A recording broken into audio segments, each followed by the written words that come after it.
Hare Krishna.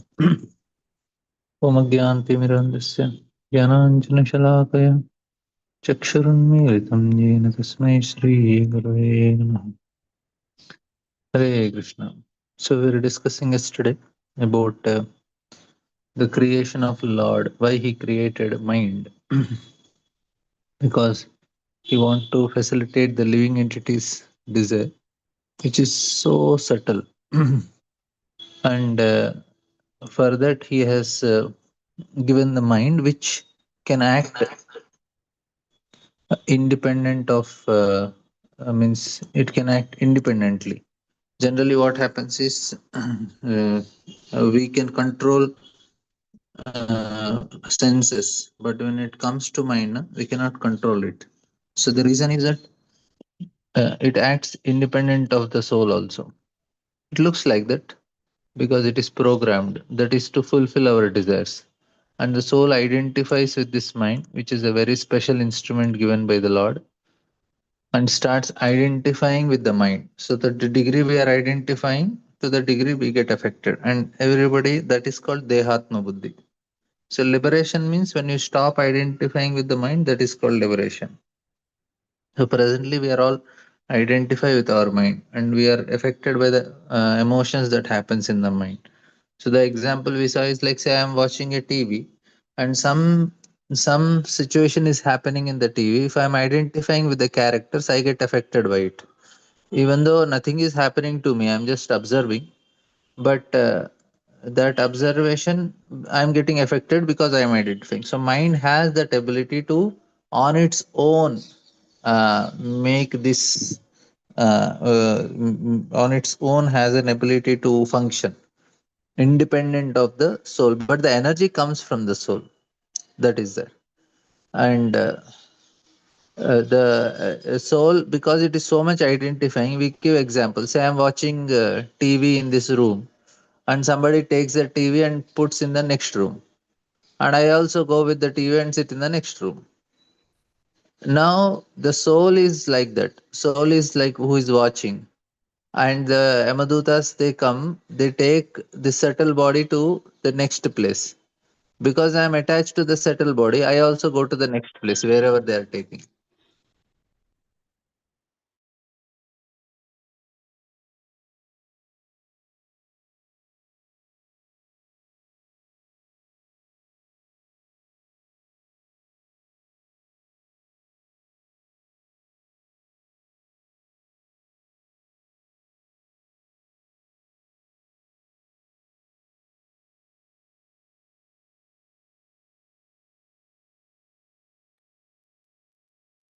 The point is that the soul cannot be touched even by Yamadutas. The soul cannot be touched by any. They are Nainam Chindanteshas. They cannot tie it. They cannot burn it or anything. So nothing happens to soul. But there is a subtle desire which is very very subtle, which is the desire to enjoy, and that desire will Lord is sensing it and he is providing that facility. So now when the soul says I want to serve, then he will facilitate, giving him a spiritual body. Now I have a desire to enjoy, that's why I get a material body, and this mind is given. So mind facilitates the desire to enjoy. That is why the mind is given. It can facilitate for us to serve also, but now presently it is facilitating for us to enjoy in this world. So that is why this all facility is given, and then we have all the senses are there, which will act under the direction of the mind, and then we are happily entangled in this metal world. So this is what is happening here. And then there is pranavayu. So here Prabhupada explained clearly, we have seen the vital force still remains intact and is carried to another body. You see, this force is what is coming from the soul. So consequently, we dream when we sleep. When the living entity gives up this material body, the vital force still remains intact and is carried to another body. So this vital force is the connection between the soul and the subtle body. This is called transmigration of change of body. And we have to come to know this process as death. So actually there is no death. See, Prabhupada is telling the vital force always exists with the soul. See, this is the vital force is from the soul only. And when the soul is awakened from so-called sleep, he can see his 11 friends or the active senses and the mind with their various desires. So this is where the desires are there. Desires are there for the mind. Desires are there in the senses also at one level, because my tongue is also demanding to taste in a particular way. So, so this is this we have to understand. So even during our sleep hours also we can understand this vital force. So air is exhibited in the form of breathing, and as long as breath is there, one can understand that he is alive. So that is an external function of this vital force, that breathing. It's not external, but internal function. So that pranavayus are they are much more subtler. O killer of enemy, you have somehow or other come here. This is certainly great fortune for me. I wish all auspicious things for you. You have a great desire to satisfy your senses, and all my friends and I shall try our best in all respects to fulfill your desires. So now they are telling that the soul is given assurance that we will come and help you to enjoy. So Puranjana want to enjoy. So now who will help him? So Lord is giving all these things. He is giving this manas, and then he is giving all the senses. So the living entity comes down into this material world for sense gratification and is intelligent, represented by the woman, uh, gives him the proper directions by which he can satisfy his senses to their best capacity. In actuality, however, intelligence comes from the super soul or the supreme personality of Godhead, and he gives full facility to the living entity who has come down to this material world, as stated in Bhagavad Gita. Vyavasayatmika buddhir ekeha kurunandana. Ahusakahi anantascha buddhayo avyavasayina. So those who are on the spiritual path are resolute in purpose and their aim is one, a beloved child of the Kurus. The intelligence of those who are irresolute is many branched.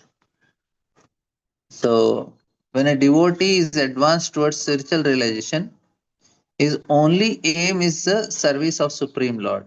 He does not care for any other material spiritual activity. So King Puranjana represents the ordinary living entity and the woman represents the ordinary living entity's intelligence. So this is the point. So this is Puranjana is representing living entity and that intelligence. So Lord is giving this facility for all of us. Combined, the living entity enjoys his material senses and intelligence, supplies all paraphernalia for enjoyment. Why it is compared to intelligent? Because manas only desires, but actual function is done by intelligence. Buddhi only can give the ideas. That's why it is compared to intelligence. And what we need is buddhi only. So if I want to come out of this entanglement, dadami buddhi yogantam. So Krishna should give me proper buddhi. So that's why the woman is compared to buddhi. One is compared to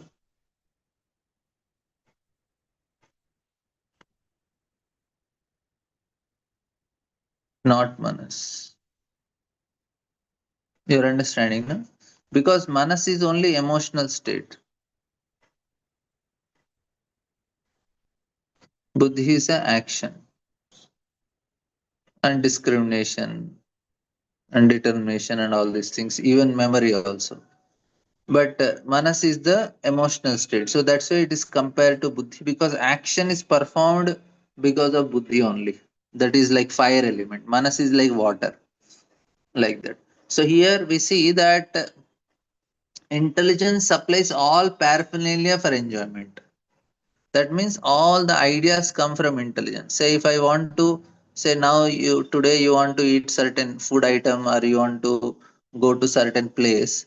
You need intelligence to function. Mind will tell I want to eat. Say today I want to eat milk, sweet rice because yesterday was Sharpurn. So people offer sweet rice. So I want to eat sweet rice. So that is what manas is. It is only desiring. Then buddhi will give an idea. Okay, you can purchase this, make this, do like this and all. So it is supplying the paraphernalia. As soon as he enters the human form, the living entity is entrapped by a family tradition, nationality, customs, etc. These are all supplied by Maya of the Supreme Lord. Thus, the living entity, under the bodily conception of life, utilizes his intelligence to his best capacity in order to satisfy his senses. So when it comes, as soon as human form, what is happening? You are getting all these things entrapped.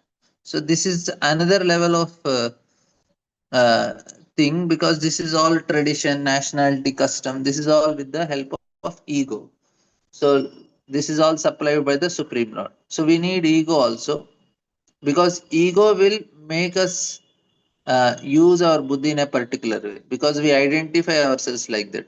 Otherwise, we don't do action also. See, action is performed by buddhi, but ego makes us decide what type of action to do. So, desire comes first, then from desire comes, after that desire, then because of the ego, uh, you will be able to function. Without ego, you cannot function. Say, for example, I say I want to become rich. That is desire. But if I have a strong ego, I can work for that desire. Means I will be determined. Then comes intelligence. Intelligence says, okay, you work like this. Say many students, they want to get first rank or they want to clear certain exams. But if they don't have strong ego, they don't identify with it, then they don't get it. So the people who are like Olympics, so many people go play, want to get medal, but they don't have that ego. You have to have very strong identity for, oh, you want to get it. Then only it is possible. Then we use our intelligence for that. Otherwise, we don't use. Now, for bhakti also, why we need initiation? See, we have a desire. I want to go to spiritual world. I want to go to spiritual world. Now, this initiation, it is giving us ego. Okay. Then our actions will be more. After initiation, we say devotees are very seriously practicing because they have got that ego, strong identity. Okay, I am a devotee. I am so and so's disciple and all. Then he starts working on that.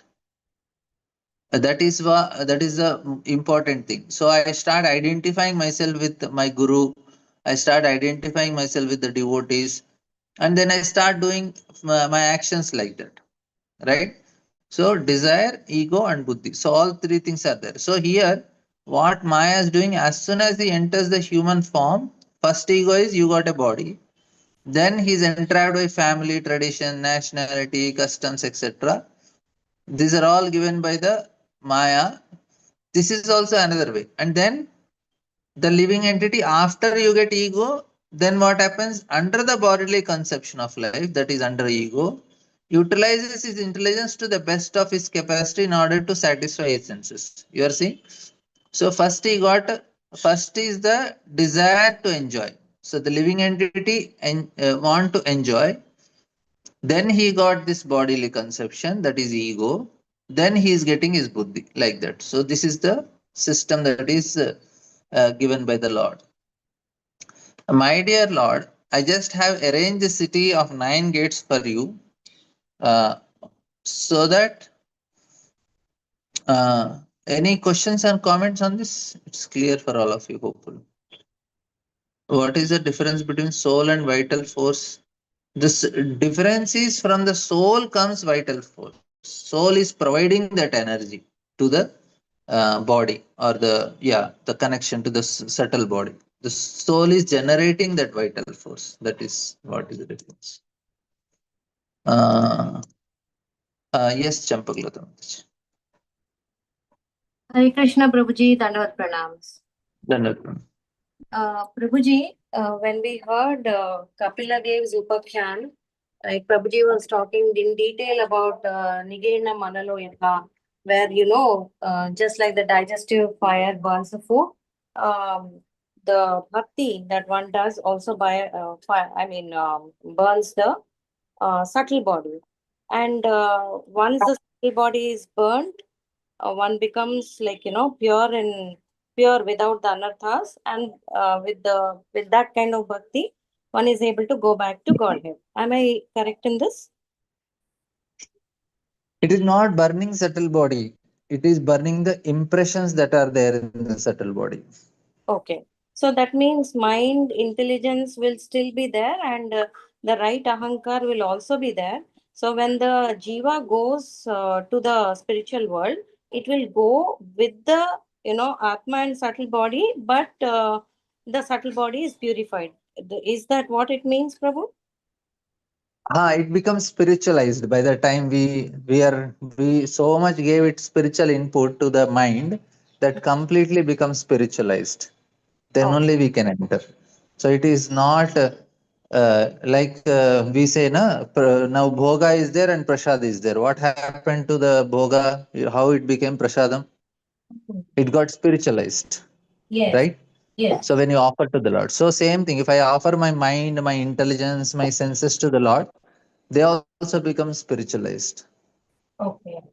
So, Prabhuji, can you also, in detail, can you, whenever you get time, it's not that you have to explain now and today, but can you explain, like when the jiva falls, whatever it is, whenever from the time that it gets dissociated with Krishna, I mean to say, from that time, it gets covered over, no? It gets covered over by avidya.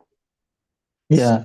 my question is, even though it is covered over, in the mind, there is some kind of programming, no? Even when it comes here.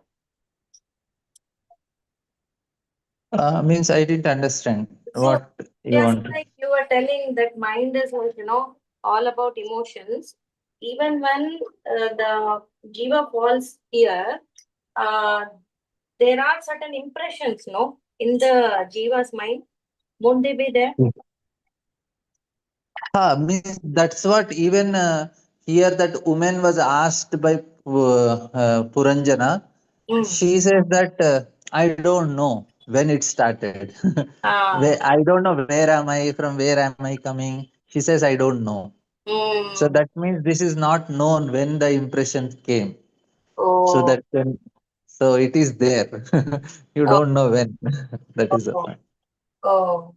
So that means from whenever it has been here, it got covered over with avidya, and the anarthas have come into the heart of the jiva. Should we think like that?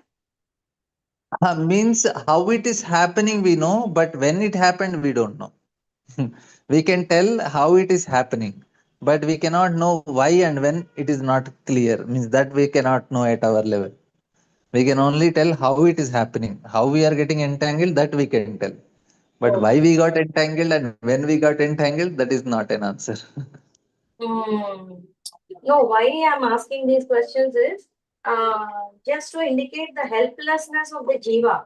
In any situation, it seems to be in a very, very helpless situation because it is covered over by Avaranatmika Shakti, it is covered over by so many things, by avidya.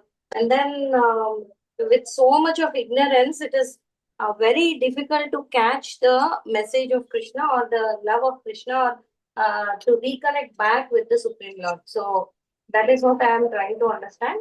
And also, if you can explain something in sequence about mind, intelligence, false ego, and consciousness, like, antakarana or whatever you call it, Prabhuji. Exactly what happens in the mind, in the intelligence, and in the consciousness, and what is the connection between all of them? Yeah, I'll answer the first question. See, the point is we are helpless. It is our choice to, it is a facility for us to be in this situation. It's a facility that is given to us because we want to enjoy. Mm. Now, when we desire to come out, Lord says, okay, same facility will help you come out also. The Oh. same mind can help you to entangle also, can make you come out also. It's our choice, we made it. Mm. So it's a helpless state, that is correct, but it is a choice we made it.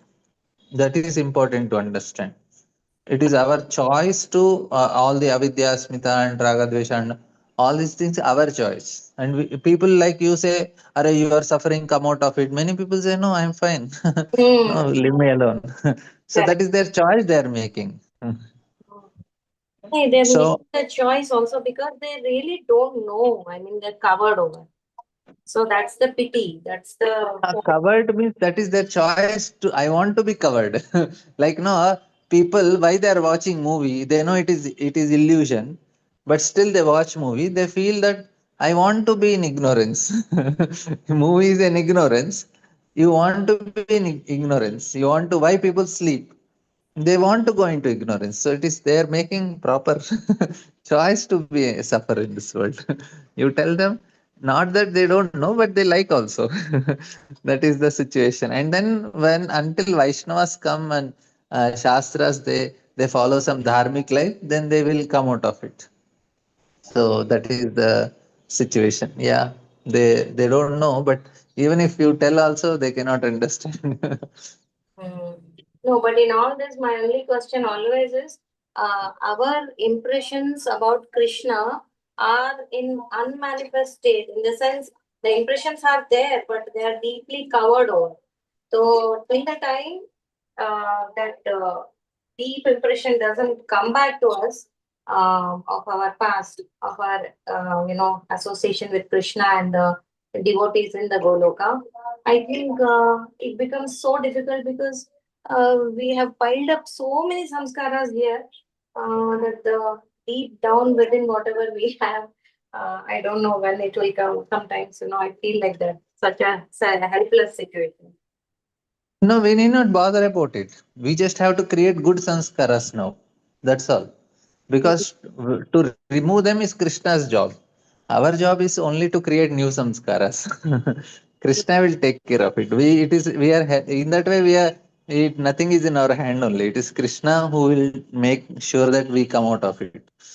We just have to express our desire very seriously that I want to come out of it. So your intense sadhana is an expression to Krishna that I want to come out of it, and that's all. Krishna will say, okay, let I will take care. We say, like, we give the example of a child who fell in a water and he is drowning and he is helplessly shouting.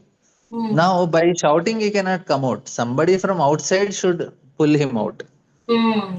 So our sadhana is like helplessly crying in the water. Mm. So sadhana will not help you to come out, but it will attract the mercy of the person who is going outside. So we will attract the mercy of Krishna with our sadhana, proving to him that really I want to come out of it. Mm. Oh, Like that. So but when we uh, really prove to Krishna that I want to come out of this anarthas and I want to really serve you, Krishna says, okay, fine with me. I'll help you. yeah, Prabhuji. Here I have another question. When we want to come out, we have to prove it by our sadhana to Lord Krishna. But oftentimes it happens that even though our intention is like pure, in order to come out, we really pray that I think I need to come out of these anarthas or this situation that I am in the material world.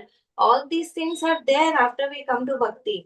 But there is a kind of deep down inability to perform that kind of pure sadhana. So I think there also the jiva's will is also acting, no, Prabhuji? In It is our will there. only. Sadhana means our will only. We are choosing to go in that direction. That is sadhana. Yeah. Sadhana is not mechanical thing. Sadhana is a conscious endeavor. That then only it is sadhana. Hmm. No, It but is not that because I woke up early morning, I attended Mangalarti from last 20 years, I should get a aeroplane to go to Goloka. No, you'll not get. You yeah. have to consciously made an endeavor and consciously you have put an effort and you are conscious every day, every moment that I am choosing. Every moment you have to choose Krishna in a day. Every moment you have to choose. So if you are serious about it, Now am I choosing Krishna now? So you have a moment to moment we have to be Krishna conscious. Not that okay, I chanted my rounds today and I am done. No, the whole day we have to moment we have to work. If we get that much intensity, Krishna will take us very seriously. Mm, yeah, yeah, yeah. Very nice, Prabhuji.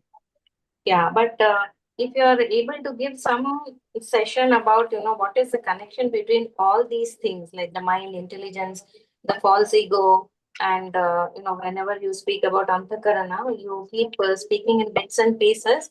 But if possible, Prabhuji, can you do that session once? Yeah, I will. Yeah, I'll that's try to very, do. very interesting because we want to know everything in one piece. It's not like, whenever there is some discussion here and there, you keep doing. But I really wish and pray and beg you to do something of that sort. All in. Sure. Yeah, thank you. Hare Krishna. Sure.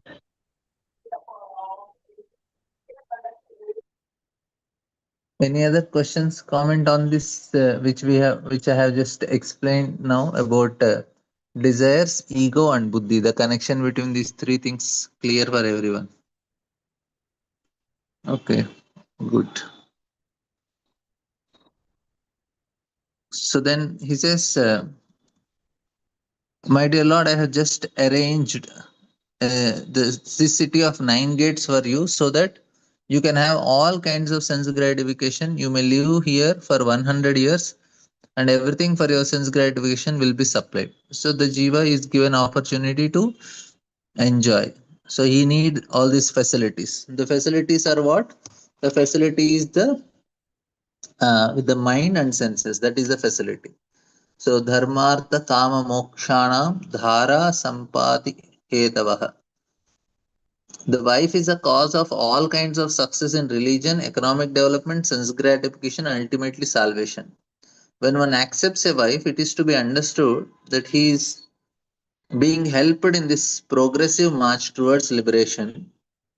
In the beginning of life, a person is trained as a brahmachari and then allowed to marry a suitable girl and become a householder. If one is thoroughly trained in household life, he finds all facilities for human life, eating, sleeping, mating, and defending. Everything there is there if it is executed according to the regulative principles. So if a person is living properly, then he can go through these stages. So it is a very systematic progression that is given by the Lord.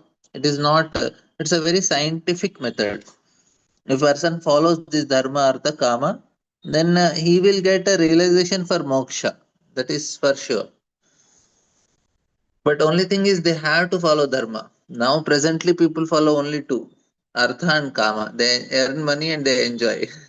But they don't do dharma and moksha is not there. You have to do it in a dharmic way. If a marriage is there, if you want to enjoy, you enjoy in a dharmic way. You cannot do in a adharmic way. Then you will not get realization.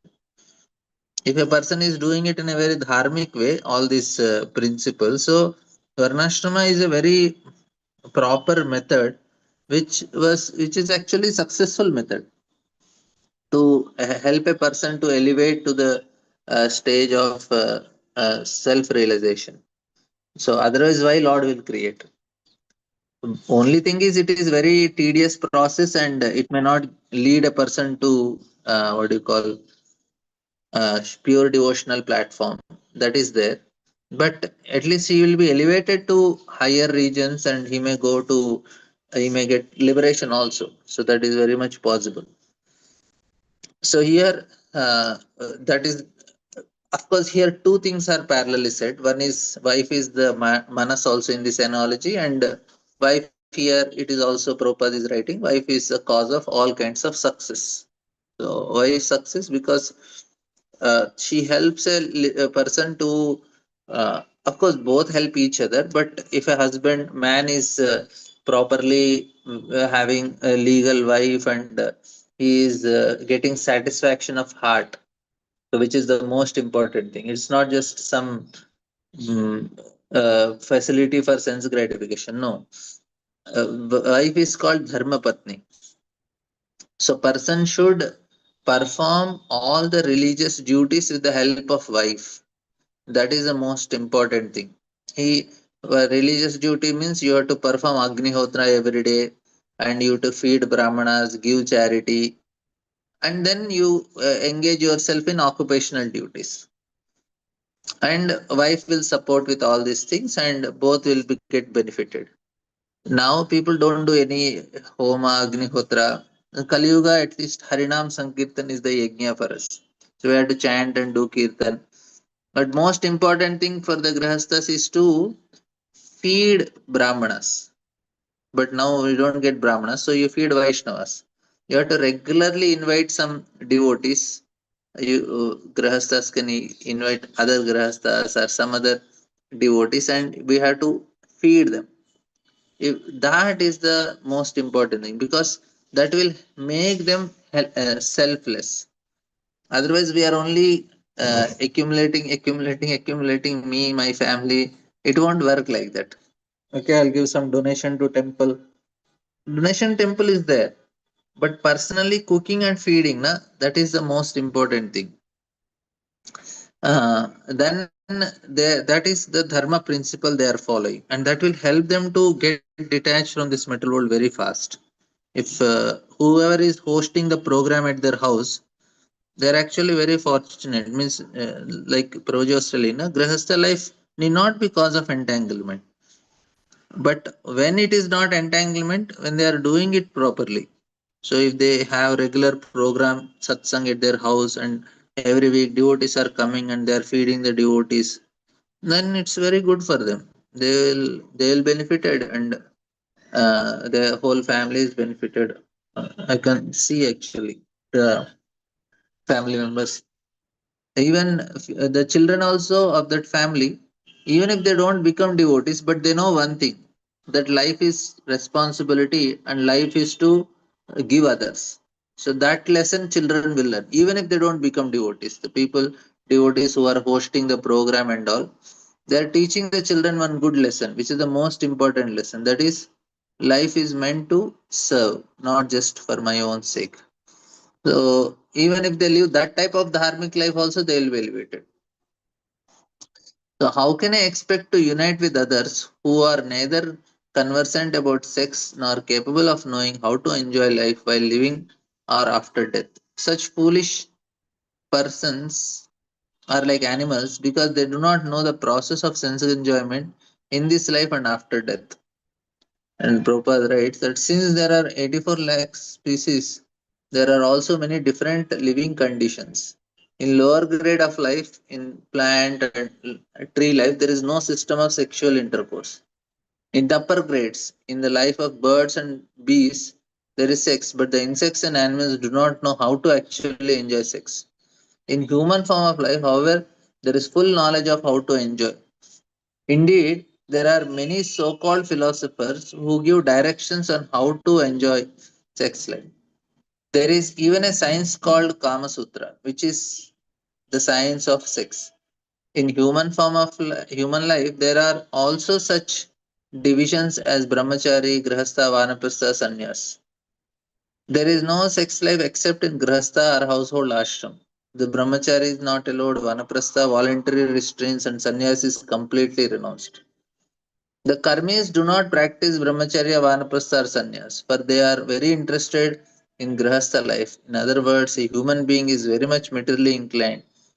Indeed, all living entities are materially inclined. They prefer grahastha life because there is concession for sex. The karmis think the other status of life are worse than animal life. For animals have also have sex, whereas a brahmachari, vanaprastha, sannyasi completely give up. Karmis therefore abhor these orders of spiritual life. So the point here is that why a person has to restrain, because he want to gain higher knowledge and realization. See, nothing happens without payment. So if I want to gain higher intelligence, I have to give up the lower pleasures. So the formula is very simple. If we are able to become free from certain things, then I can get higher. Like same simple, like children, they are playing. The children, parents will tell, no, stop playing and start reading, study. Why? Now the children may say, "Arey, I am enjoying," but you have to give up that enjoyment so that you get educated. Similarly, I have to give up this enjoyment so that I'll also gain that knowledge. So here the child is gaining knowledge if he is giving up his play. Similarly, we can gain knowledge if we give up our enjoyment in this regard. So it is applicable for everyone. So knowledge is proportionate to how much we give up enjoyment. So jnana and vairagya go together. If there is vairagya, there comes jnana. So if jnana is there, vairagya will come like that. So it does not happen that no, I am doing full sense gratification and I am getting realizations. No, you may get some information, but realization is not possible. That may be information knowledge. Like we can see now on YouTube and social media, so many people are giving so much information, but it is not realized knowledge. It is just information like that, and they give some nice dharmic things also. The woman continued, in this material world, a householder lives bring all kind of happiness in religion, economic development, sense gratification, and the begetting of children, sons and grandsons. After that, one may desire liberation as well as material repetition. The householder can appreciate the results of sacrifice, which enable him to gain promotion to superior planetary systems. All this material happiness is practically unknown to the transcendentalists. They cannot even imagine such happiness. So they are like uh, if people are going from some entertainment parks and some parties and all. So we may say, "Arey, why you are going? You can just you know, uh, attend some Bhagavatam class." Then they may ridicule, "Arey, you don't understand what type of enjoyment it is there." So here also, no, the woman is telling, "Arey, they don't know this transcendentalist." According to Vedic instructions, there are two paths for human activities. One is called Pravritti Marga, other is called Nivritti Marga. The basic principle for of these paths is religious life. In animal life, there is only Pravritti Marga. Pravritti Marga means sense enjoyment, and Nivritti Marga means spiritual advancement. In the life of animals and demons, there is no conception of Nivritti Marga, nor is there any actual conception of Pravritti Marga. Pravritti Marga maintains that even though one has the propensity for sense gratification, he can gratify his senses according to the directions of Vedic injunctions. For example, everyone has a propensity for sex life, but in demonic civilization, sex is enjoyed without restriction. According to Vedic culture, sex is enjoyed under Vedic instructions. Thus, the Vedas give directions to civilized human beings to enable them to satisfy their propensity for sense gratification.